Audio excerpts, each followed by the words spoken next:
Man, this is Deion Dawkins, man, and you're listening to The Scoop on OurScoop.com. You already know.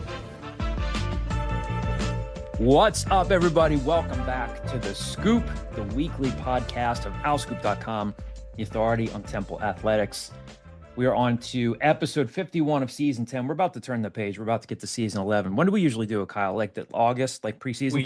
You used to be gracious enough to give me a summer break. So it would always be after the summer break. Instead, now it's get to work, Kyle. Keep churning out content, Kyle. Make the people laugh, Kyle. So there's no natural break in when does the season start.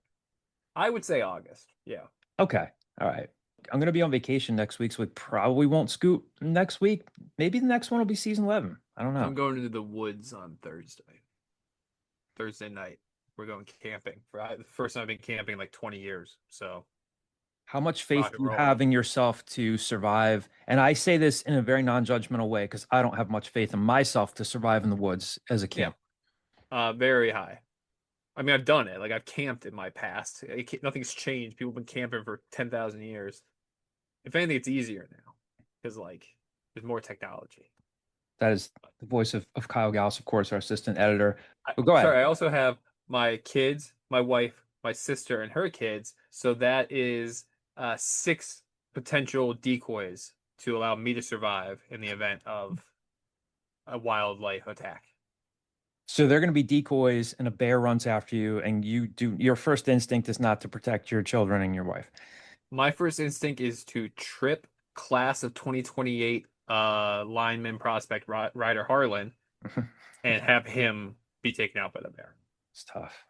He's also the largest of us. He's like 50 pounds heavier than me. So like he has the best chance against the bear. But like, wouldn't you all have a chance? Like if you just all decided to kind of take the bear on rather than like leaving it. What type of bear is it? It's Winnie the Pooh. He's got no pants and a pleasant disposition. If it's like a grizzly bear, the answer to your question is no. But there's no grizzlies in like the Poconos. So like that'll be fine. But yeah, if it's like a 140-pound black bear, I think I could body that by myself if we've been honest. I think we've talked about this before. So like 7 of us against one, yeah, of course. In fairness, 2 of those 7 are a combined 7.5 years old and are currently watching Netflix in the room next to me. So they probably will not factor into this. All I'm hearing is Kyle is saying that instead of helping him, we need to help the bear. Exactly. Kyle's gonna be going camping. I think I go ground game against the bear. I think I grapple the bear. Because like I'm not gonna be able to punch it, right? Like I gotta get it on the ground and just take it down. Have I ever asked you if you've seen The Great Outdoors with John Candy and Dan Aykroyd? I don't think you have, and I don't think I have. Kind of a minor miracle that this is the first time I've asked you that question, considering that I tend to forget questions and stories. So, was this before or after Uncle Buck? Oh, that's a great question. Right around Uncle Buck, right around that time when John Candy was just cranking out hits. Right. Very good late 80s movie. They go camping. Dan Aykroyd is his brother-in-law, who everyone thinks is a successful finance guy, but they go up there, but they have to fend off a bear at the end of the movie, and it's very, very funny. Did you ever hear the movie? It's like the Incomparable Atuck. It never came out, but it was like this movie that kept getting greenlit with different actors who would die. Like John Candy had the role and he died. John Belushi had the role and he died. And Chris Farley got the role and he died. So it was just like this like fish out of water movie that like they kept putting like the in vogue, funny, chunky guy on, and then they just kept dying. Jesus. No, did not hear about that. First few minutes here, we've learned a lot. Like I said, John DeCarlo, that's Kyle Gauss, Ryan Mack, and Jason Yevis with us today on The Scoop, the weekly podcast of OurScoop.com, the authority on Temple Athletics. On this week's episode, you will hear part of my interview with Temple guard Aiden Tobiason. A reminder that if you subscribe to OurScoop.com, you have already been able to listen to the full interview. You're going to get about 10 minutes of it today, but subscribers are going to hear Aiden's detailed scouting report, the entire roster, some really interesting stuff about last year's season as well. We've got some good football talk in the mailbag. Jay is back and we'll be cooking with gas, I'm sure, with on or around this date. And looking forward to talking and answering mailbag questions and anything else that you guys want to put on the agenda. We're grateful for your mailbag questions. The Scoop brought to you by Greenspan and Greenspan Injury Lawyers. If you've been injured while on the road or the highway and the crash was someone else's fault, the insurance company will not be on your side. You need us, Temple Law grads, will fight hard to get the compensation that you deserve. We only get paid if we win. So in Pennsylvania or New York, call us today at 215-261-7359. That's 215-261-7359. And you can find them on the web at greenspans-law.com. That's greenspans-law.com. All right, let's hear from rising sophomore guard Aiden Tobiason. I talked to him earlier this week over at the team's Pearson McGonigal facility. Again, he was kind enough to give me a close to half hour of his time. If you're a Temple fan, you can see just following their social media, they're working out, they're getting to know each other. So beyond the returning players, Aiden Tobiason, Babatunde Durodola, and Mohamed Keita, 10 newcomers, a couple of freshmen. So they're working out, they're getting to know each other. We got into a little bit of everything. His own game, why it was a big deal for him to come back, for Baba to come back, for Mo Keita to come back. And he gave me, like I said before, a detailed breakdown of the entire roster. A lot of good stuff. And what you'll hear, as I said earlier, is about the first 10 minutes of the interview. But again, there's 20 minutes more that you didn't hear where Aiden got into, again, the entire roster with me and lent some interesting insight pertaining to why he felt the team was, beyond the obvious injuries. To Steve Settle was nicked up, Shane Dezonie would get hurt, and obviously the big injury was to Jamal Mashburn Jr., but team didn't reach its full potential last season for a lot of different reasons. And Aiden talked about that, had some interesting things to say about that. So that is stuff that you're going to get if you're a subscriber. You'll hear that later on in the conversation. But let's play about the first 10 minutes of my interview with Aiden, and then we will have a lot more for you on the other side, including some Temple basketball coaching news that Kyle broke Thursday. So if you're an owlscoop.com subscriber, you know about that already. We'll talk about that and a lot more on the other side. I guess the first question I'll ask you is, again, this college basketball is crazy. Rosters turnover. Every player has a choice every year whether they want to stay or go. What made you stay? Honestly, I would say, like, I just really love the coaching staff. And I talked with one of my best friends, Baba, who also stayed. And we were like, we were talking, and of course we talked with Dylan too, about him leaving and stuff like that. But we were just talking, and we was like, if we leave, we're gonna have to, kind of build up from the bottom again. Because coming in, we were just freshmen, not thinking we were gonna play at all, and he came in late. Yeah. So he said he's going to redshirt because he missed the whole summer. But we were just thinking if we transfer, we're probably gonna have to start build up from the coaches, with the coaches and stuff, the relationship, or we can stay and be the leaders of this team, and we talked about getting Temple back to the the winning mentality that it used to be. So we just really talked about how we can be the leaders of next year, and I think the biggest thing is the coaching staff, they really talk to us a lot, and they really stay connected with us, so we didn't really have a reason to leave. So. That was the biggest thing, honestly. I was going to ask you how much of it was a joint decision. Were you and Baba and even Mo to a certain extent saying I'm thinking of staying, or you stay in? If you stay, I stay. Was it almost just saying hey, we're all in this together? Yeah. It was a whole week. Literally every day we would sit down and have a conversation. Because it was me, Dylan, Baba, and Holden in the same room. So we would always sit down and talk and stuff. And when we found out Dylan was leaving, we were like, what are we doing? But it was just we saw the pros and cons, and the pros outweighed the cons. So that's really what it was. Some players or some teams lose their entire roster to the port. It happened to Baylor. For Temple to retain you, to retain Mo and retain Baba is a big deal. How big of a deal do you think it is for the new guys that have come in to just have some institutional knowledge and say they'd be able to pick your brain, pick Mo's brain, pick Baba's brain, be like, well, what is Adam Fisher like here? What does Michael Huger want from me here? What worked for you guys last year? How much has that helped so far with the continuity of onboarding the newer guys? Well, one of the biggest things about staying is you get to see how your coaches react to different playing styles. Because I feel this year we have a different playing style because we have different guys. last year we had guys that can go one-on-one more. This year, guys do better playing off the ball. So now you see the ball getting swung more in practice, and it's looking more like a basketball team standpoint. Not only do you get to see different playing styles from guys, but you also get to build new connections. Like not everyone has the same personality. So like these guys coming in and it's the summer, so no one's on campus, just us. So we're with each other every day, in each other's rooms and stuff like that, in the locker room, just talking. Like you get to see different personalities, and like it's kind of fun just to see, like, and they're asking a lot of questions because me, Baba, and Mo are the only ones that stayed, and Connor, because they're asking a lot of questions. So it's like it kind of feels like, I wouldn't say good, but it feels like I'm a leader. Yeah. Like I'm a leader because like they're asking me stuff, and like I kind of have the answers for them because I've been here. So yeah, it feels good, honestly. We only see it from the outside looking in, stuff that you guys share on social. It does, like, ball seems to be popping around the perimeter a lot more. It's a small sample size, but there were so many times last year, again, like Mash was really good, Steve was really good, Quante would get shots, and you look like you very much like stayed within the flow of the offense. And I know that Adam says to you guys, hey, if there's a shot there, take it. But it looked like you were trying to just say, hey, if my shot's there, I'll take it. But you deferred a little bit more and say, I want to make sure these guys get their shots. Are you naturally going to be like exerting yourself more on offense this year? Does Fish say you need to be one of our guys this year? Or is that kind of overblown? Is it just more like an organic thing, like sophomore year is going to bring this? Oh, yeah.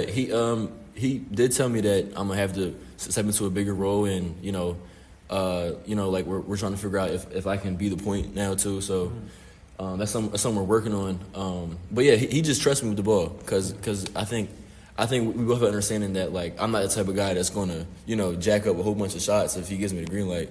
But nah, he trusts me with the ball. He trusts me on offense. So I think I'm going to step into that role and try to lead the team. It's not going to just be me as a leader. I want other guys to lead as well. But nah, yeah, I think the coaching staff and me, like, have a good understanding, like, that I can lead the team. I just got to use this time now to really get everybody on the same page and really set an example. Just sitting here in mid-July, where do you think you have gotten better as a player? Because so many people, I'm sure you hear a million times, hey, man, you're going to be ready to take that freshman to sophomore year jump, which is a real thing. Where do you think you're poised to take that jump? Where do you feel like you've gotten tangibly better, even from, like, the end of the season until now? I think one of the biggest things I got better at was, like, decision making and playmaking. Like, there's a lot of times where I can get downhill and stuff, and I feel like I really do really good at playmaking now that I have the ball in my hands. I'm coming off screens now. Like last year, I wasn't really coming off pick and roll screens, like on ball screens. So this year that now I'm coming off, I'm really doing better at playmaking and getting downhill. Another thing I think I am doing better at is, like, talking with my teammates, leading them not only with words but by example. So yeah, I'm just taking it day by day and getting better. So you've said a couple of times now, like, hey, I might be running the point a little bit more. I know that in a lot of offenses, it's like, hey, if there's a miss off the rim, just get them. Go. Whoever can push the ball up the floor. But you've mentioned a couple of times you might be playing the point more. I know they brought in Jordan Mason, too, as well, to do that. But you showed last year that you could handle the ball, especially when you guys were getting injury after injury. Did Fish kind of come to you and say, hey, we like you with the ball in your hands? Or is that something you went to him and the staff about, saying, hey, I'd like to play more point? Is it a combination of both? How did that come about? It was honestly just, like, in practice, he just randomly said, here, your point. Like, it wasn't like nothing that's really talked about. He just kind of trusted me with it and wanted to see what I could do with it. And I guess after he saw it, he just, was like, sometimes you can run point if you want to, stuff like that. So yeah, that's how it came about. You lost one assistant coach in Chris Clark, who'd been here a long time, and then you gained someone in Bill Courtney who's really super experienced. What was it like losing Chris, and then what has the time been like so far with Bill Courtney? I know it's only been a few weeks, but it's close with Adam, close with Michael Huger. There's a lot of continuity there. What has that transition been like? Yeah, I mean, losing Coach Clark, man, that was like my guy right there. I would always talk to him every day. And, like, he would always walk over to see him. Yeah, and, like, he would always joke with me and stuff like that. But nah, I'm keeping in touch with him, and I'm talking about getting lunch or something. So, but nah, yeah, definitely losing a coach like that with high energy and stuff like that, definitely hard. But nah, with BC though, Coach Courtney, he's definitely an experienced coach. He knows what he's talking about for sure. I did work out with him, like one-on-one workout with him. So that was pretty nice. Really, he really trusts me. Like, he really trusts my game, and like I really like how to say it. Like I feel like with his knowledge and like with his experience, like being a head coach and stuff, and going to a tournament, I think like he really knows what he's talking about, and I think he can do big things for us for sure. I wanted to talk to you because you're now one of the elder statesmen on the roster. I know it's middle of July. It's time to be optimistic, but on paper, this looks like this could be a pretty deep team, especially in the backcourt. And I wanted to ask you about this roster and kind of go, especially through the backcourt. Let's start with guys like Jordan Mason and AJ Smith. So Jordan's a guy who can clearly handle the ball. AJ Smith, really one of the better perimeter defenders in the country. He has that on, like people have seen that of him. That's an area where you guys struggle. What have you seen from those two guys so far in the workouts? Because you're building chemistry on the court, off the court. Let's start with those two guys. What have you seen from them? Yeah, no, Jordan, he can really get downhill. He really knows how to handle the ball, and his playmaking is really something I haven't seen in a long time. But he's really unselfish though. Like when you think of guys that can get downhill, they just like to go downhill and lay the ball up. But nah, he's really unselfish, which really adds to his game. And another thing that he doesn't get credit for is his defense. He really plays really good defense. And then AJ's like his perimeter defense is great, but what he's really good at is like getting downhill transition buckets. Like I would say if it's 1-on-3 transition, I probably say 90% of the time he'll score. I think he's that good in transition. But yeah, nah, these guys, like what they're great at and what they're known for, they're really good at. So as long as we have them doing what they're good at and their strengths, we'll be really good.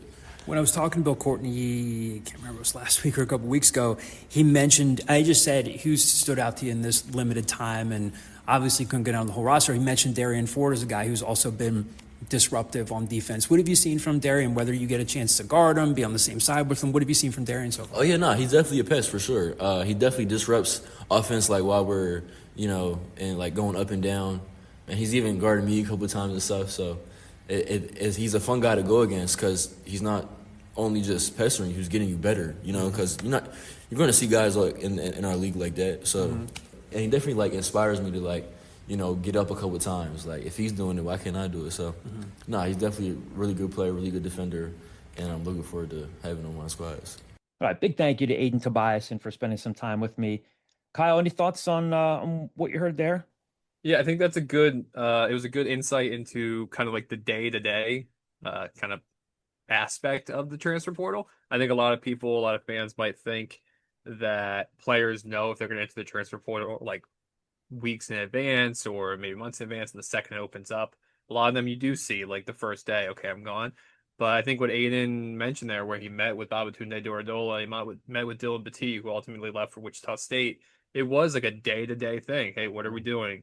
What are we feeling? How do we feel about the guys they're recruiting? Do we think this is a good spot for us? Is the coaching staff going to be the same? Like, it really shows that those couple weeks that the window's open in the spring for basketball, every day things can just change with the wind. So I thought that was interesting that he just laid out even just the logistics of, we met every day about it.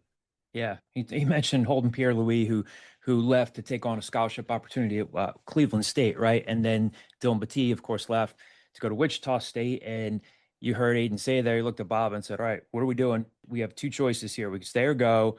We could leave and start over again somewhere else, or we could stay here and become the leaders, which is a big part of why they stayed. And he said some nice stuff about the coaching staff as well. So if you're a subscriber to owlscoop.com, you can get the whole interview. Would encourage you to sign up. We're going to have a lot of football content coming your way, a lot of basketball content as well. Speaking of, Kyle broke some Temple men's basketball coaching news. We're not going to talk about it much here in the pod because we want to honor our subscribers there. If you are subscribed to owlscoop.com, you know about the two latest additions in the off-bench roles to Adam Fisher's staff, some intriguing stuff there. So we broke that story yesterday. Kyle broke it yesterday. So if you have not subscribed to OwlScoop, we're going to keep saying it. Great time to subscribe. So two new additions to Adam Fisher's staff and off-bench roles. Guys, before we get into on around the state and the mailbag, we've got a few good mailbag questions. We got to talk about this Jon Gruden video, right? It was some fun content for Temple. When you have the non-Temple fans randomly reaching out to you saying, hey, did you see this? What did you think of that? I got a kick out of this. good marketing moment for Temple. So Jon Gruden, if you don't know, gets these boxes sent to him full of swag from various places. So Temple sent him a bunch of stuff, some visors, some swag. He dropped approximately, I think I actually tried counting it out, probably close to 40 or 50 Temple names. I think some he probably knew off the top of his head. I think some he was prompted by his producer or intern, whoever it was. I mean, it ranged from Todd McNair to Hassan Reddick to Alshon Singleton.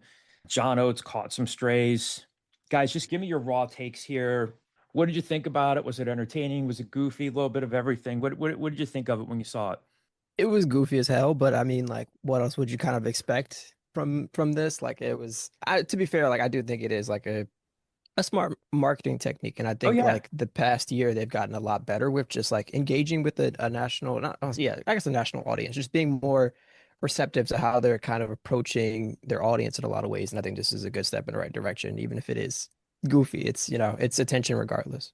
who's your favorite name that he dropped? John Oates, just because it was I wasn't expecting it.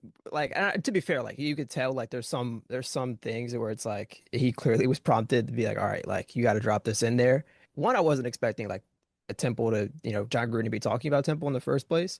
And then two, like to know specifics and like random things like that. It was like, oh, like it's cool. Like even if it was like, scripted in advance. Unlike he has in previous iterations of On Around the State, Jason Yevis staying away from controversy this week. I'm trying my hardest. And it's funny that like when I was when I was creating the slate for today, I was like, okay, gonna leave this person out. I was like, I need to like guarantee that this is can be a non-controversial one, just one time. Ryan, what would you like about this Gruden video? Honestly thought it was hilarious. Kind of talk about him just like bringing up just like random type of players, just like on a dime. Yeah, this is like Henry Burris. They got a lot of guys out there at Temple, and I'm like, okay. And he just kept doing it and over again. Like he felt like he was trying to convince himself that Temple had a lot of players that were successful. It was really cool, honestly, to kind of see. I had like my friends from back home start texting me the videos like, dude, you see this, you see this, you see this. I'm like, yeah, man. It was honestly really dope to see. My favorite one, Terrence Knighton. Completely butchered his nickname, called him Yes. pork chop instead of pot roast. Also, Terrence Knighton was not called pot roast when he was at Temple. I got a chuckle at that one, especially with Colin, who's being a Broncos fan, heard that and he's like he messed up the name. Um, so that was probably my favorite one. I don't want to discredit it because I think it was cool. I think it got people buzzing. I think like it does kind of the one thing I'll say is I think he did play into like what makes Temple is like the grittiness and like the blue collar aspects of it. And I feel like that's part of it. He very clearly had the Wikipedia page up on a huge TV, right? Yeah. Like, Yes. like he's not pulling. I mean, look, Stacey Mack had a couple years with the Jags. He's not just immediately being like, and Stacey Mack, I know he went to Temple. Like, no, you didn't. Henry Like, Hynoski. yeah, which then some guy on Twitter is like, he went to Pitt. I was like, well, it turns out the kids are sometimes named after their father. You're right. Because like otherwise, like I think he's probably just looking at a list of names, and like I'm not saying he doesn't remember that Steve Watson was a 1,000-yard receiver for the Broncos. Like, of course he remembers that. He was in the league at the time, like all that. He probably didn't know Steve Watson went to Temple until that morning. And then he's just pulling that out of his memory, like, oh yeah, Steve Watson, fast wide receiver for the Broncos. So I thought it was cool. It's gotten a good amount of Engagement. attention, Yeah. engagement, but like he also does this 10 times a week. Mhm. It's just it finally got to the Temple part. But good on Temple for sending, I think, the best box that anybody's sent them yet. That diamond is, I don't even know where you buy the Like, what's this? diamond like that. Because it didn't seem like it was like this like plastic thing. It seemed like it had some weight to it. Brought up Tex Cobb. Did you know who Tex Cobb was, Kyle? From the Manson family? I don't know if he was in that. He was in Raising Arizona. He was a No, then. There's a Manson family guy named Tex. I didn't know it was Tex Cobb. No, it's not Tex Yeah, the Cobb. fact that he was like, I don't want to meet John Oates. Cobb, I did not know. I always get upset when people start getting like far back in the Temple history and you don't mention Doc Holliday. Doc Holliday went to Temple. He could have mentioned that. Some of the names sounded genuine. He's like, oh, Brandon McManus, he got me fired. Making a couple Yeah, kicks. like things like that he's gonna remember. Bernard Pierce he's gonna remember. Paul Yeah. Palmer he's gonna remember. There's some where he's talking about random things. I'm like, you don't recall that guy. That's fine. Like honestly, like Rocky Sin didn't join the Raiders until after Jon Gruden was gone. Like things like that. I'm like, okay. Yeah. But good. All in all, it was a welcome development. No other names you want to bring up? None. No. All right. With that, let's move along to on or around this date. Jason Nieves is back. Jay, what do you have for us this week? It's focusing. Welcome back to On or Around This Date. I was busy last week with internship stuff, but I am back. As always, I'm your host, Jason Nieves, and I'm feeling different today, so I'm going to pick what we start with. Ooh, all because I've never right. done it before. So we're going to start with events. So on July 18th, 2003, this second movie of an action comedy franchise dropped. I don't want to say who it starred or anything because it'll be increasingly obvious, but July 18th, 2003, action comedy movie. Rush Hour? No, but you're in the right area. Shanghai Nights? No, you're going in the wrong direction. Those were of the same vein. Yeah, but it's one like it goes in the opposite direction. Both of the lead actors each had their own TV shows in the 90s. Martin. Oh, yeah. It's gonna be Bad Boys. Bad Boys. It was Bad Boys too, but Yeah. whatever. But yeah, Shanghai Nights is the direction from. Yeah. I was like, you're going in the wrong direction, but I was like, I can't say how, but like, okay. This U.S. movement began on July 18th, 1849, which opened up the Seneca Falls Convention. Woman suffrage. It is women's suffrage. I was There we either go. that or prohibition, but women's suffrage is more important. Okay, the final event on July 20th, 1969, this major event in U.S. history happened. And I, once again, can't specify anymore, but 1969. Moon We landing? walked on the moon. Moon landing. It was the moon landing. Or did we?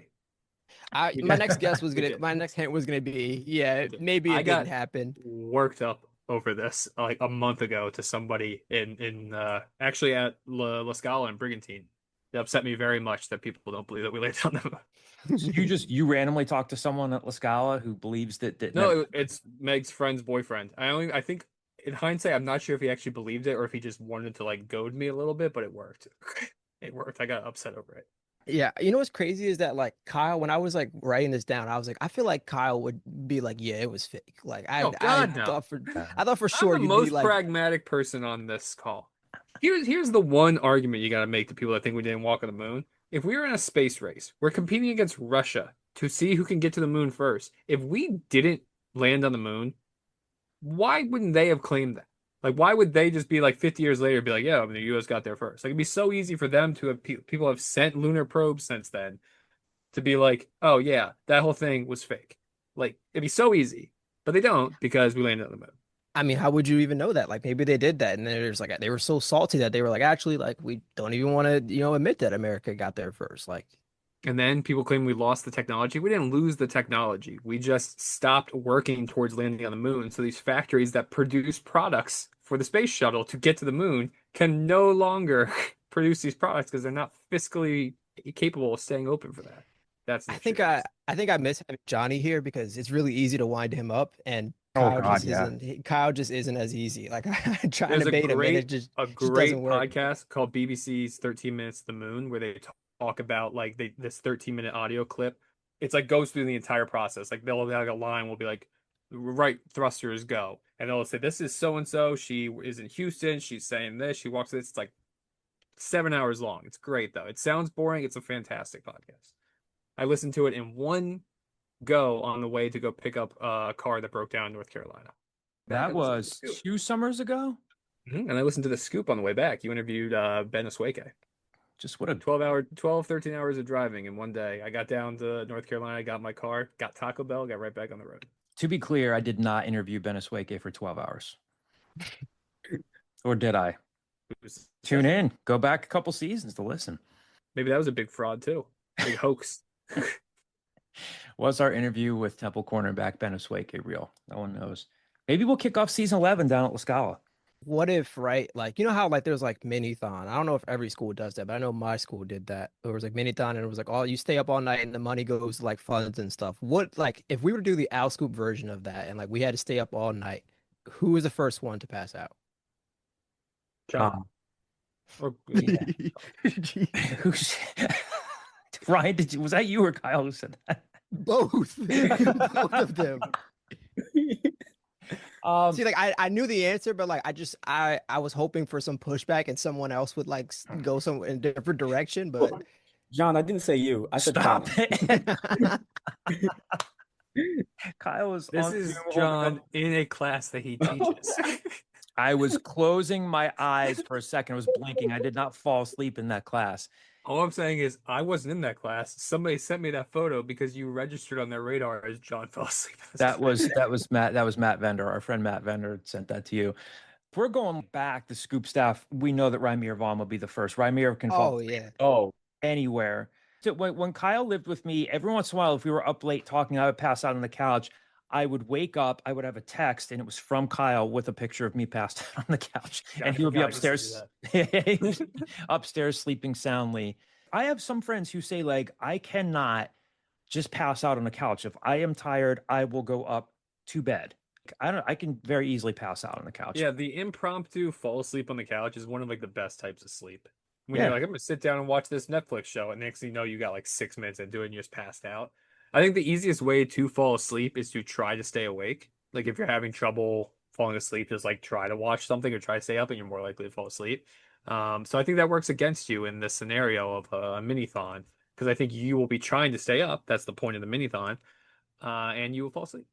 I don't know. I think Rymir gives you like heavy competition. Yeah, Like he I've does. seen that. He's- Like I was worried about him this past week because we were all hanging out. Like Mhm. Johnny and Declan had like their their housewarming party, and like Rymir would sit down on the couch, and I'm like looking over just to make sure Rymir. Jay made a was big mistake there. Kyle didn't Huh. Kyle didn't get the invite to their housewarming party. Declan told me all he wanted for graduation was for me to come, and then after the fact, he doesn't invite me to a housewarming gift or a present party, anything. Just saying. Technically did not get the invite. I took those guys out for pizza, saw their place in Drexel Hill. We got pizza, got ice cream, FaceTime with Jay for a little while, then dropped them off. Now, maybe they knew I was going to be at the shore, but I technically didn't get an invite either. So I'm just gonna say, I mean, people tend to show you who they are, and Johnny keeps showing us who he is, huh? God, you don't pick on Declan at all. You just No, I'm assuming that my sweet Declan was just corrupted by Johnny in this scenario. I have seen Rymir fall asleep in different places. Like he just like very quickly just. Can you sleep on planes? Here and there? A little I'm bit. not I great can't at really it. sleep on planes. My mother-in-law can like light switch, just pass out for 8 No, hours. I can't. I'm the like if I'm doing like a red eye, I get maybe like 30 minutes of sleep. Yeah, So- we've gotten very far away from the Yeah. plot, but we're heading back to On Around the State, and we're Oh, gonna still on kick that. off. Yes, gonna kick off our birthdays portion of this. This football player was born on July 19th, 1988 in Longview, Texas, and according to Football Reference, his nickname is Silverback. Derrick Henry? No. He is an offensive position, but not an offensive skill position. So 1988 in Texas. Is he Yeah. still active? He is. To Lane Johnson? No, not Lane Johnson. Jason Peters? Not Jason Peters. Here's one not active, two a lot older. Yeah, Yeah. he is in the NFC. Trent Williams. Trent Williams. Oh wow. Okay. I've never Next heard that nickname for him. I think I have before, but like seeing it, I was like, oh yeah, I understand why, but okay. This next one, this actor was born July 18th, 1967 in Alameda, California, and is in a very long running franchise that I've refused to watch. Very long running franchise. Yeah, like as Tom long Cruise. as I've been We found out alive. Tom Cruise from Syracuse. He was last week, right? Or 2 weeks Yeah. ago. What type of franchise? Action, yeah, action, more action than anything. The first movie came out in that doesn't help. 2001. 2001. It's still an active franchise? Yes, and I wish it would end. Jeez. Oh, is it gonna be Fast and the Furious? It's been Vin Diesel. It is Vin Diesel. What year did you say it was that he was born? 1967. Okay. I can't say that I 60? He's He's 58. 50. He's 58. Oh my gosh. I didn't mind the early ones. I feel like I definitely saw I feel like Too Fast, Too Furious I've seen it quite a few times. the best one isn't even one that he's in. It's Tokyo Drift. Tokyo Drift was one of the ones people malign. First of all, he's at the end of Tokyo Drift, so do not Yeah. discredit him. He does come at the end. But people like malign that at the time, like they hated it because they expected it to just be like a Vin Diesel and Paul Walker movie, and then obviously it wasn't. But yeah, in hindsight, it's a pretty decent movie, especially for the time. Bow Wow's in it, so I love it. Like that. That was right before Bow Wow went to USC, right? To play college basketball. Really? Totally had nothing to do with DeMar DeRozan. Was it Bow Wow or Percy Miller's or a Masterpiece Kid? I think. Well, I don't know. I'm Both thinking sound- of Lil Romeo. Lil Romeo played at Okay. USC All right. because he was Masterpiece Kid and he was best friends with DeMar DeRozan. And they were like, well, we want DeMar DeRozan. So yeah, sure, we'll take Percy Miller as well. And off we went, or Romeo Miller. Sure. I bet. We'll have our researchers fact check that, but that sounds right. I'm getting to the point in my life where like it's like whispered down the lane of my own knowledge. Where I'm like factually, like I knew that was Lil Romeo going to play at USC, but in my mind I just warped it to be Bow Wow because of Like Mike. I had just taken Like Mike and made it into a real life scenario. I want to say it was like NBA 2K like 13, and I remember playing this when I was a kid. They had like a celebrity team, and like on it is like Little Bow Wow. So you could have like Lil Bow Wow go up against like 2013 LeBron James and Was it like yeah. real life Lil Bow Wow, or was it his character in Like Mike? It was like real life Little Bow Wow, like celebrity team, all like Little Bow Wow. So like it was like the celebrity team at that time. So I think it was like the one of the Jersey Shore people probably. I forgot who else was on that team. But yeah, That was it was when like I feel like celebrity all-star games used to actually be like kind of like noteworthy or watchable. Mhm. Like the celebrity baseball game, Nelly would always just play center field and have like diving catches. Like every year Nelly would win MVP. And then like the basketball game, I remember like Justin Bieber had like legitimate handles and it was like Justin crossing people Justin over. Bieber was in that game as Yeah. well. And you're like, okay, like these guys can actually play. And now it's like, here's a D-list TikToker who can't shoot is like the celebrity all-star game. People want to fix the dunk contest, fix the celebrity all-star game first. I think the celebrity all-star game lost his touch after Kevin Hart retired. Like I think that was like the last, like when he was like, I'm done, like I was like, yeah, it's lost Yeah, its lost it its was touch. done at that point. But like we should have celebrity home run derbies. We should have a bunch of stuff. We should just have celebrity like every celebrity like Olympic events where they have to run track and you're like, oh crap, like that guy's really slow. Like just plug them into different things. 6 people just blowing out hamstrings. How would you do a celebrity home run contest? Would you have to like bring out another wall, or is somebody Yeah. really going to put one out of the park? No, I think you would have to do. I think they did. They used to do the celebrity home Yeah. run Yeah. contest, I mean, to and be fair, they had like- the fake fence. Yeah, It was yeah. like 200 Yeah. feet. To be fair, like, there are some celebrities that like used to play, and to be fair, it's kind of cheating, like to choose like an NBA or NFL player. Like I think they had like CJ Stroud and like Micah Parsons like in the last celebrity like baseball game, and it's like yeah, like of course I could trust one of them to hit that far, but Right. Like every year they do, like Carson Wentz used to do it. Now I think Jalen Hurts does it, where they do that softball game down at Essence Yeah. Bank Park, Mhm. and like then they would do a home run derby. And yeah, like to your point, like oh, you're giving a 225-pound linebacker that played baseball for 10 years a bat. Like yeah, he's just gonna drill homers. Like well, especially when the fence is that low. But then they gave Jordan Mailata, who's never swung a baseball bat in his life, a chance, and didn't go as well.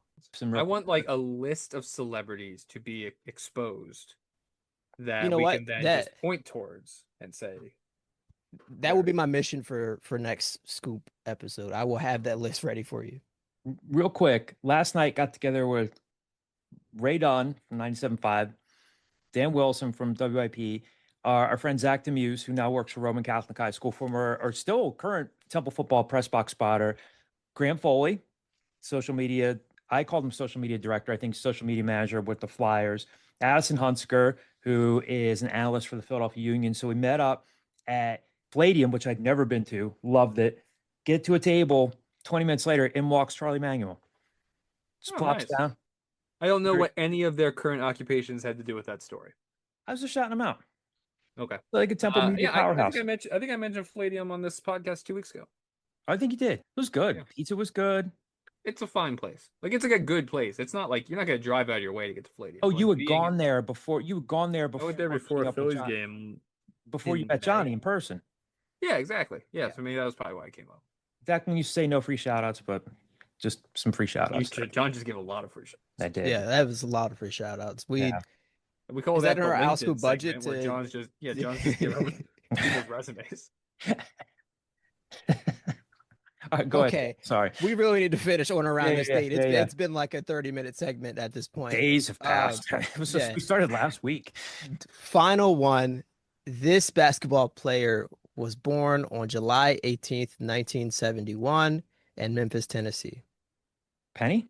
Oh, Penny, yeah. Penny Hardaway. Yeah. Memphis I, gives it away, yeah. yeah. If I was going to say like he had the most probably annoying little commercial ever, but I think Little Penny was slightly terrifying for me as a kid. Because I Slightly remember like seeing it. Penny and Grant Hill, both Magic, were like the biggest, like, what if injuries didn't get in the way growing up? Mhm. Grant Hill a little bit more, but like both of them just, Yeah. they were And on the then right we trajectory. got Derrick Rose and I think I've said this before. I don't care that about like Derrick Rose doing that because it benefited the Sixers. Like, they won that series, and I was like, all right, here we go. Like, I'm really Jesus, sorry that Kyle. happened to you. I'm really sorry you just blew your knee out, but Andre Iguodala is going to get his moment. Right? Man, that's kind of sad. I mean, And they did. Anyway, And they did. anyway, That was the Iggy jumping up on the scoreboard or the scorer's table. was Drew Holiday still on the team at that Yeah, point in time? that was So right before they like blew it up from that Yeah. iteration. It was Well, Iggy, had a it was Drew very- Holiday. very old Elton Brand in there somewhere. Yeah, yeah. Ellen Brand was still there. Who was the center? Because Ellen Brand played the 4 a little bit. Who was the center? Hawes, right? I think Spencer Hawes, was he on that team or was he the first year of like the process? That's around the time where I was like, yeah, I can't watch this, and I saw Russell Westbrook and Kevin Durant, and I was like, oh, it's my new team. So It was Hawes. That's good recall. Lavoie was on that team. Yeah, then obviously Thaddeus Young, Lou Williams. There were some names on that team. Lead off season 11, delving a little bit more into Jay's fear of Little Penny when he was a kid. Yeah, Lil Penny scaring you. I went to the Evan Turner draft lottery at the Wells Fargo. Jesus, that's dedication. We didn't know yet. well, that concludes a very long on around the state portion, and we've probably lost a bunch of viewership in point, but Podbean shows us the stats now, like when people drop off, and like, well, we'll be able to pinpoint this one, huh? Yeah. We'll see. I thought it was delightful. Appreciate it, Jay. Let's hop into the mailbag. As he does each week, our friend Mike Greenspan of Greenspan and Greenspan Injury Lawyers provides a weekly tip to keep you safe in life, keep you safe on the roadways. Again, he's the best injury lawyer you could hope to have, but he wants to keep you safe in life and on the road, as I said. So let's hear Mike Greenspan's weekly tip, and then we'll hop into the mailbag. If you or a family member have been driving on the Cross Bronx or the Major Deegan and were seriously injured in a car crash, it's likely you were taken to one of the local trauma centers, like at Jacoby Hospital. Now, there are a lot of questions that are running through your mind or your family member's mind. How am I going to pay for the ambulance? How am I going to pay for the emergency room? And if there was any testing done, how is this going to affect me? These are going to be very, very expensive bills. I have insurance companies calling me. I don't know what to do. Well, the answer is you come to us. At Greenspan and Greenspan Injury Lawyers, we've been handling cases of personal injury matters and on motor vehicle crashes in the Bronx for decades. We're going to make sure that those medical bills get taken care of. And if you or your family member can't work, we're going to make sure that your lost wages as a result of this crash are taken care of. And you know what else we're going to do? We're going to make sure that the insurance companies don't bother you. We're going to stand up against them because what do they like to do? They like to take advantage of injured people.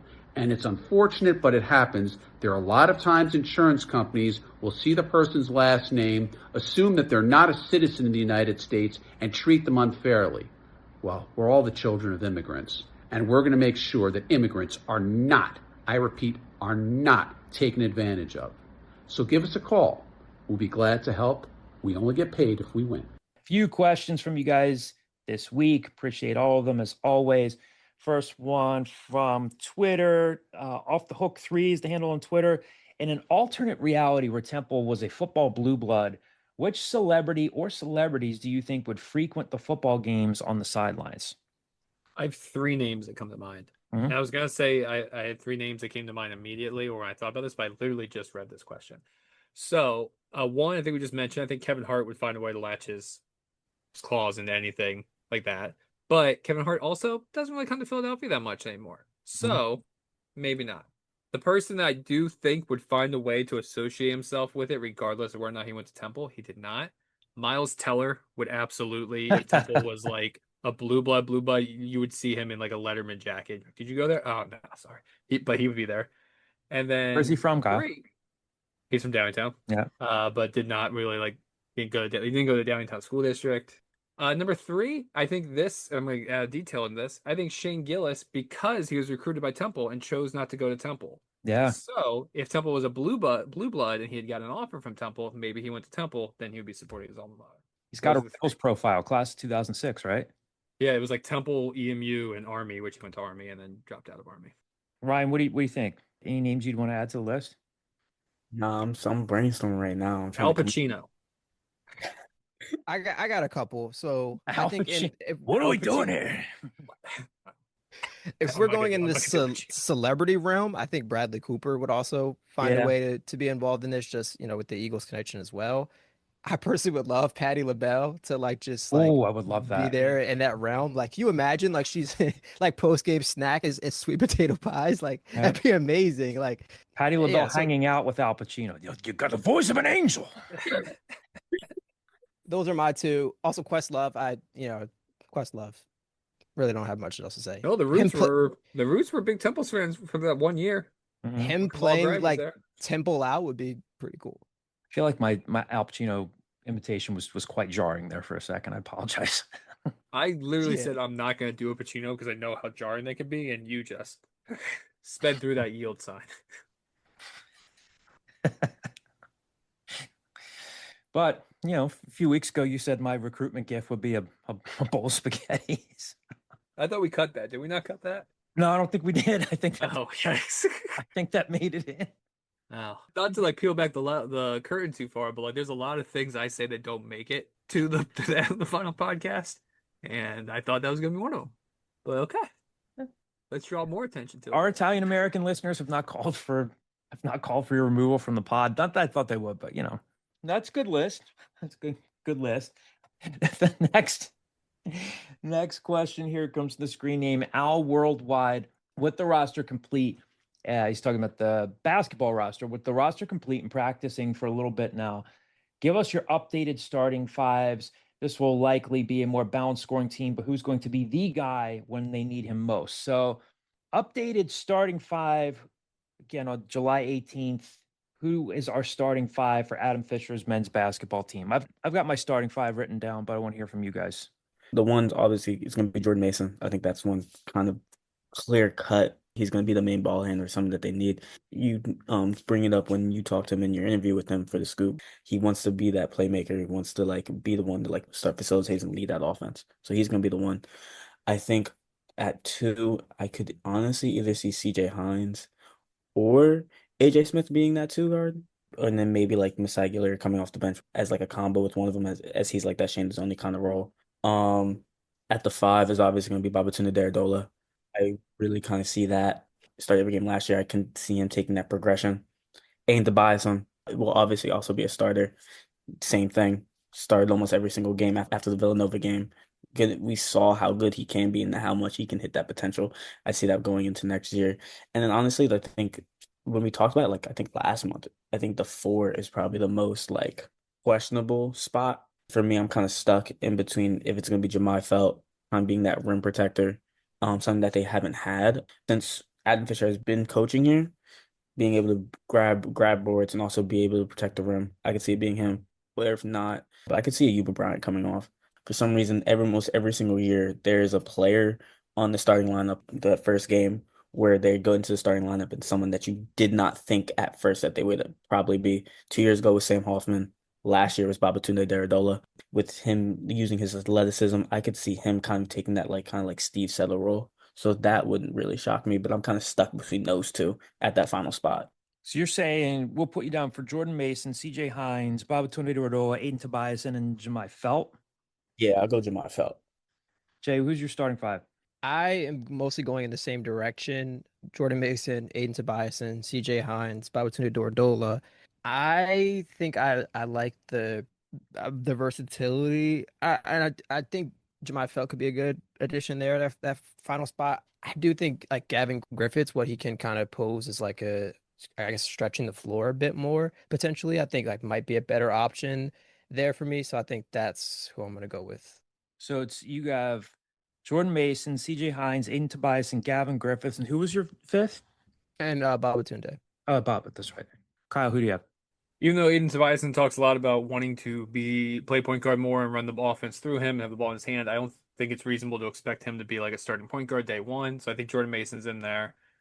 I'm gonna put Aiden at like, I mean, basketball is a positionless game at this point, but I'm gonna put him at the three. I'm gonna put Babatunde at the five. With the 2 and the 4, I'm gonna put Darian Ford in the starting lineup because I think this team needs defense.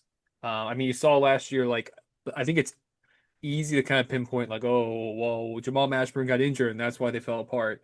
They still average like 76 points a game without Jamal Mashburn. Like they could still run offense without Jamal Mashburn. The issue is they were getting smacked on the defensive side. I think Darian Ford offers you like a true ball on ball defender. But if you're going to put a guy like him in the starting lineup next to Jordan Mason as your starting backcourt, neither of them are great outside shooters. I think like Jordan Mason can make one if he needs to, but he's not a great one. Yeah, I think you need Gavin Griffiths to start at the 4 there because I think he can shoot the shit out of the ball, and you're going to need somebody in that starting lineup that can actually shoot. Then that allows you kind of plug in like instant offense guys off the bench, and CJ Hines and AJ Smith and Messiah Gilliard can play that. I think Ryan said that changes only role. That's a perfect comparison. So I think that's my starting five. This is an intriguing exercise. It's mid-July, but it has the potential to be a deep team. I think that, and we'll get to the second part of this question, who's the guy when they need him most? My five would be Aiden Tobias and Jordan Mason, AJ Smith, CJ Hines, and Babatunde Durodola. My thought too was they need a good perimeter defender. I think there's a lot of merit to Darian Ford. I think there's a lot of merit to AJ Smith. And then I think my first three off the bench would be Gavin Griffiths, Messiah Gilliard, and Darian Ford. But then you've got Jemai Felt. We'll see what kind of minutes Spencer Mahoney gets. But sorry, that starting lineup doesn't just feel small to you? It is. And that's the intriguing part. You know, Adam could say, like so many coaches have said in the past, we want to give teams a bigger image. Maybe you put someone out there who's taller and lengthier and say, hey, can you get us to the first TV timeout? If you're playing well, we'll keep you in. If not, it's a smaller lineup. In fairness, it's not like Gavin Griffiths plays big offensively. Like he's shooting. He's a wing, right? Yep. So like it's not like you need him to bang down low and all this, but I feel like just having a guy that size on defense should help. Yeah. Or does Messiah Gilliard start and Adam says, I need to prioritize play bully ball. Yeah. Yeah, I need to prioritize rebounding from my guards. I think the interesting challenge will be, what works for you? What do you prioritize against different opponents? I think it'll be a fun thing for them to figure out, but it's an interesting exercise at this point. Again, provided everybody stays healthy. Again, Jemai Felt still coming off shoulder surgery, has not been practicing, but provided he's going to be healthy, he told me he doesn't see a scenario where he doesn't start the season, he'll be okay.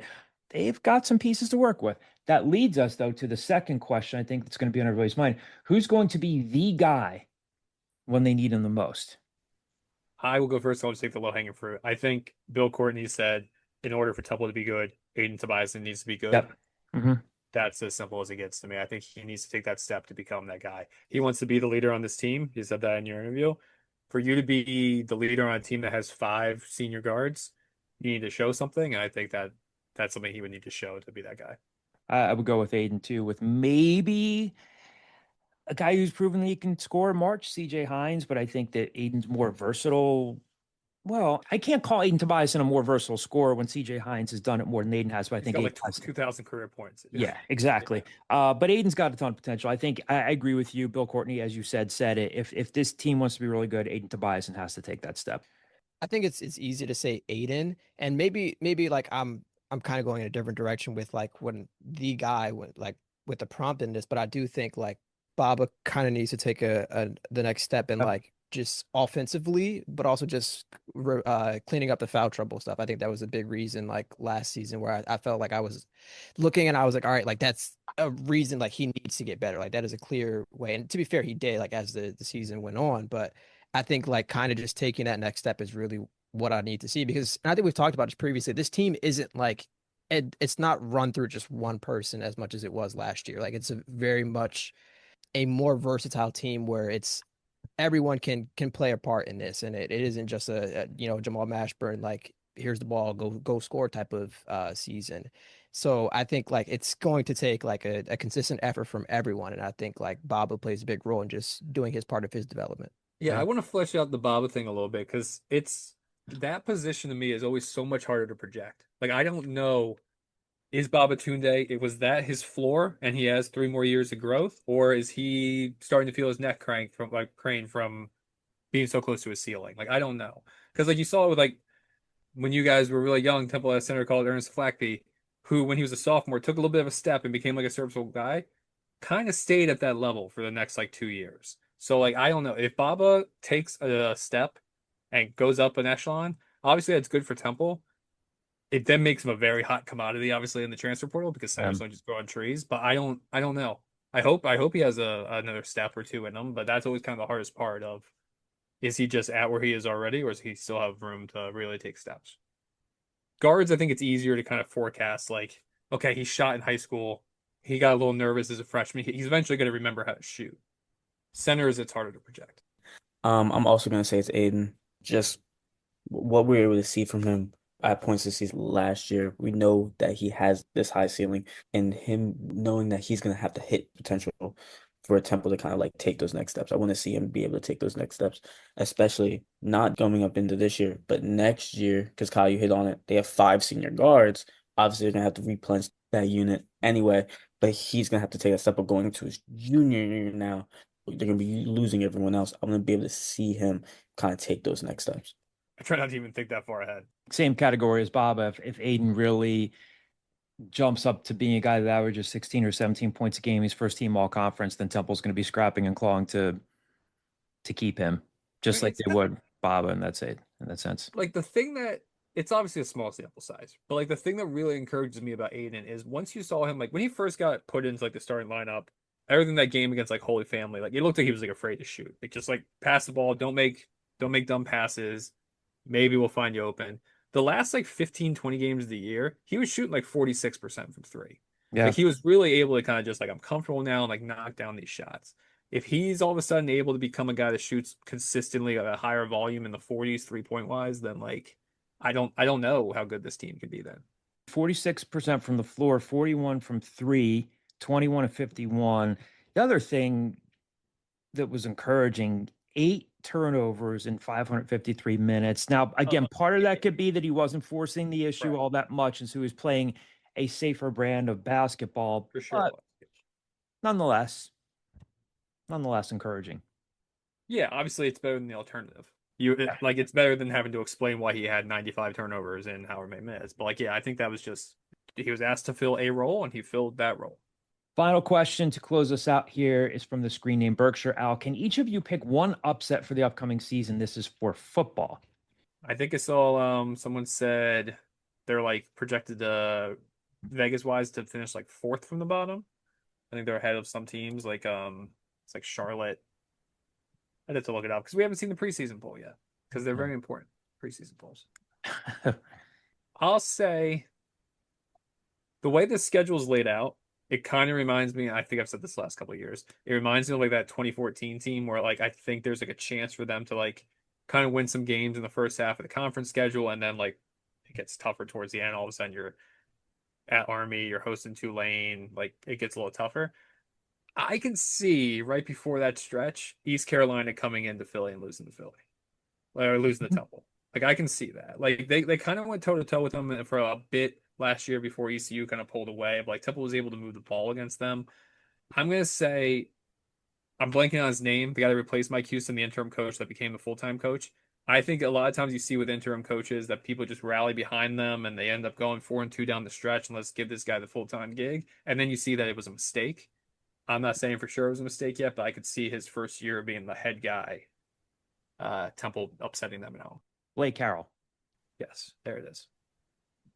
Also hard to say what's going to be an upset at certain junctures of the season, which I'm sure Berkshire Isle knows. I have a I don't couple. get too far into Blake Carroll, but But a you're guy about who to hadn't even coached at the D1 level as like any coach, like position coach, coordinator, or anything until he became ECU's defensive coordinator. Was ECU's defense so great over his tenure that you were like, you know what? This guy, we got to keep him in the fold. We got to get this guy here. I don't know. People become head coaches in a variety of different ways. That seems like a bit of a leap. I guess if there's one team that I could maybe like, and to be fair, like once again, Kyle brings up a good point of like you don't know the preseason polls or really like where any team is kind of at. But I think they kept up pretty well with UTSA at the start of that game, and then things just kind of spiraled from there. So I guess I would say UTSA. I think UTSA, and this isn't all of a sudden an AAC preview for Cal Gauss, but it is. I think UTSA is really starting to feel kind of the restraints of the NIL transfer portal world. I think they really hit the ground running when they came over from Conference USA. They had the 37-year-old quarterback, whatever, Frank Harris. Frank Harris gets injured. They put all their NIL money at keeping Frank Harris. Frank Harris gets injured, and that's that. That program really just hasn't been the same since. I think they're on a negative trajectory, which seems to happen when the American invites teams. They buy at the high. They bring these programs in at the high, and those teams don't really lead up to it. Wichita State was the basketball program, and they joined the American. Haven't done anything since. Here's our next guest, Tim Pernett. The counterpoint to that is Army. Army took another step after. I'm also gonna go off Jay's point. I'm also gonna go UTSA there. Played them tough when they went down to San Antonio last year. I could see them pulling this one out. It took me a minute to kind of figure out what I was gonna do. I was thinking UTSA. I was also maybe thinking, maybe they get homecoming against Navy. There could be a chance to squeak it out. And then I quickly went back to my senses and was like, never mind. So I'm gonna go UTSA. I don't think it's unreasonable. I mean, they've beat Navy, 2 of the last 4 years. Like, Yeah. I feel like Navy had a good year. It's also always hard to tell with these military academies how sustainable it is. Because Navy's gone from 8-9 win teams to all of a sudden winning a 2-game season. Ken Niumatalolo got fired from 1 bad year, 2 bad years, so it's kind of hard to tell. We're all just guessing at this point, like we've talked about, but I do think Temple has a better chance in a lot of these games entirely because they're not going to try to replicate the formula that these other teams are doing. UTSA wants to win games in the 40s. And Temple tried to do that with them. And they've lost games with EJ Warner at the helm trying to do that with them. Now, if everything Casey Keeler is saying, and they're going to kind of really run the ball and kind of control the clock and do things like that, that keeps you in a lot of games that maybe you otherwise wouldn't have been. Yeah. If you bank on them being better coached, which I think they will be, low bar to clear, but I think they'll be better coached this year. I was going through the schedule and thinking, okay, let's work inside out here. Could they pull off a non-conference upset? I just can't see them. They're not going to beat Oklahoma. Haynes King is coming back at Georgia Tech. I mean, this is a guy who threw for 305 yards, 2 TDs in an 8 overtime game. Loss against Georgia. I just don't see them going down to Atlanta and winning that game. If they did, I would agree. That'd be a hell of a win for them. Navy, Blake Horvath is coming back. If I'm looking at just returning quarterback play, I know that's not everything, but Navy has Blake Horvath coming back. Now this will be later on in the season. Army does not have Bryson Daly's gone. They lost Kanye Udo to Arizona State. Again, they're very well coached. Ideally, I guess the fan base would want an upset earlier in the season, but yeah, I don't know. Maybe Army gets hit really hard and they're not good at the end of the season, and maybe Temple is somehow favored in that game. So maybe it's not an upset. We don't know yet, but I was thinking UTSA or Army. I don't know. Army would be a big one. Yeah. Yeah. That's at West Point, right? Yes. Beautiful stadium. Good little trip. Is Army your favorite drivable road trip? a day trip, yes. Mhm. Like just go up there, like wake up early, go up to West Point, cover the game, come back, yes. Annapolis, try to turn it into 2 days, and then you get because like the city of Annapolis rules, and like West Point is just West Point. Mhm. So like I think Annapolis is a bit of a lead there, so that might be the other one. Yeah. Well, covered a lot of ground as always. Very fruitful and extensive on around the state. So thanks for sticking with us for another episode. We're off next week. Maybe we'll kick off season 11 2 weeks from now. Maybe we won't. Maybe this is our swan song. Somebody starts singing Vitamin C's graduation. That's always your, that's you, that's your, on, you love that. you'll remember. They played that in the hallways of my middle school. Like we were all going to the same school. We were all leaving middle school to go to the same high school, and they were like, "Vitamin C's graduation." Was this in Muncie or back in? in, was this in Muncie or back in down? This is in Yorktown. This is in Indiana. I was in 8th grade in Indiana, but then we were Hmm. all going to Yorktown High School, right next, same campus, next building over, and they were like, "Tearful moment, guys." I'm just. I ripping think we'll be candy back. cigarettes. I think we'll be back. But, stay tuned. So thanks for sticking with us for another episode. We will talk to you in a couple weeks.